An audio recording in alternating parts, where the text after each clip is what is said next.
자, 영재교육원. 이제 영재원 템이다 보니까 사실 영재원의 이 이야기를 안 할 수가 없는데요. 간단하게 정말 준비했어요. 영재교육원은 해당 분야에 대한 다양한 주제 교육의 원칙으로 합니다.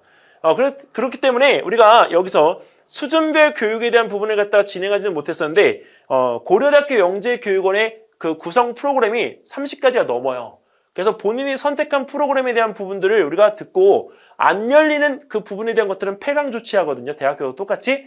자, 근데 그런 부분에 대한 다양한 주제를 깔아놓고 학생들이 그걸 수강해서 자신의 실력 배양을 갖다 할 수 있도록 하는 것이 이 부분의 원칙입니다.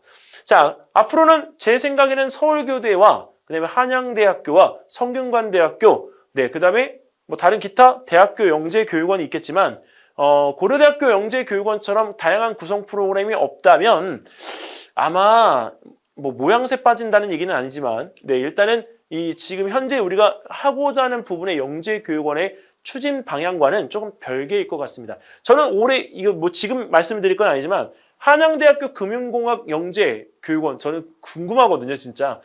작년에 안식년이었잖아요. 근데 올해 금융공학에 대한 부분을 들고 나타나신다고 했기 때문에 뿅 하고 나타나는 순간 그 프로그램에 대한 게 정말 궁금해요.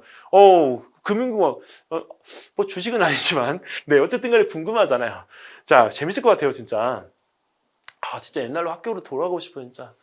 자, 전문가 사사교육과정 중심으로 운영한다. 이건 뭐냐면 지금 이제 우리가 여기서 승급하고 더 위로 올라갔을 때 내가 교수님들한테 1대1로 우리가 자문을 받으면서 교육을 받을 수 있는 사사과정이 있거든요. 근데 그 사사과정이 쉽게 말하면 논문을 갖다가 작성하는 틀에 대한 부분들을 좀 귀찮게 배우는 형태입니다. 교수님들이 계속 빠꾸 되돌려 다시 해봐! 이렇게 하고 그 다음에 또 교수님들이 이렇게 딱 치면서 얘가 어디까지 하는지 또 보고 막 이렇게 하면서 아이를 지도하시는 과정이기 때문에 사실 제일 중요해요. 근데 아까 이야기했죠? 사사과정까지 가게 되어지면 한과형 같은 경우에는 장영실 전형의 추천에 매우 유리하다고. 그러니까 이거는 사사과정에 대한 부분의 이슈는 앞으로도 더 커질 것 같습니다. 자, 특성화, 내실화가 우리가 추천이기 때문에 이 영재교육원이라고 해서 모두 다 그냥 수학과학만 가르치는 건 이제 의미가 없다는 거죠. 영재교육원이 내가 잘할 수 있는 것, 한 가지만 제대로 가르치는 것만 해도 충분히 그 역할은 다 할 수 있다라고 하는 것이 바로 핵심입니다. 자, 일단 우리가 영재교육에 대한 주요 현황에 대한 부분들이 발표가 되어졌던 걸 이렇게 놓고 보고요. 전국 8개 학교가 있죠. 여기서 부산, 서울 있는데 저는 개인적으로 우리가 부산에 있는 학교를 많이 갔으면 좋겠습니다. 근데 부산은 부모님들이 보낸다고 하면 딱 첫 마디가 뭐라고 제가 얘기했었죠? 너무 멀어요. 너무 멀다고 어머님 투정 부리지 마시고요. 아이한테 도움되는 학교를 보내세요. 사실 보냈던 친구들 여기서 우리가 뭐 편하게 다닌 건 아니지만 그래도 다른 영재고보다 자기 일하면서 자기 공부하면서 자기의 진로를 갖다가 설계할 수 있는 시간적인 배려가 좀 많았던 것 같습니다. 그래서 사실 그 친구들이 한 3, 4년 후에 성인이 되어서 사회에 나왔을 때 저는 기대하고 있거든요. 그러니까 그런 친구들이 이렇게 많이 모여있는 곳이라고 놓고 보시면 되고요. 한과형하고 비슷한 색깔을 가지고 있는 게 경기. 그래서 사실은 부산과 경기에 있는 경기과학고 한과형.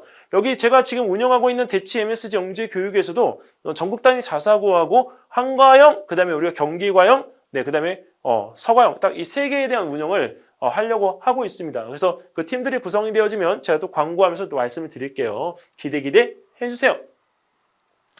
자, 그리고 영재학급과 영재교육원에 대한 부분들인데 이 교육청에 대한 이 부설 숫자보다는 아까 이 중심이 되었던 대학부설의 이 숫자를 갖다가 잘 기억해 주시면 좋겠습니다. 일단 대학부설 부처 승인에 대한 거는 34개가 있고요.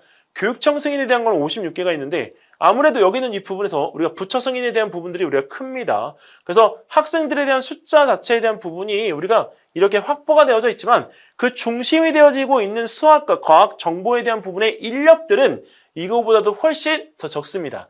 그래서 각 기관에 대한 부분들에 대한 이 인원수를 갖다가 확인하시고요. 어머님들 주변에도 이렇게 영재원이 있습니다. 제가 영재원 TV를 운영하면서 지역적으로 관심 있는 정도를 갖다가 우리 본부장님하고 같이 봤거든요. 세상이나.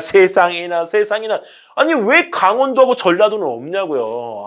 정말 저기 서울과 경기와 충북 그 다음에 부산 딱 요 경상도권과 여기 있는 이 부분의 충청도권 그 다음에 우리 경기도 서울 수도권이 가장 관심이 대각선으로 있었고요.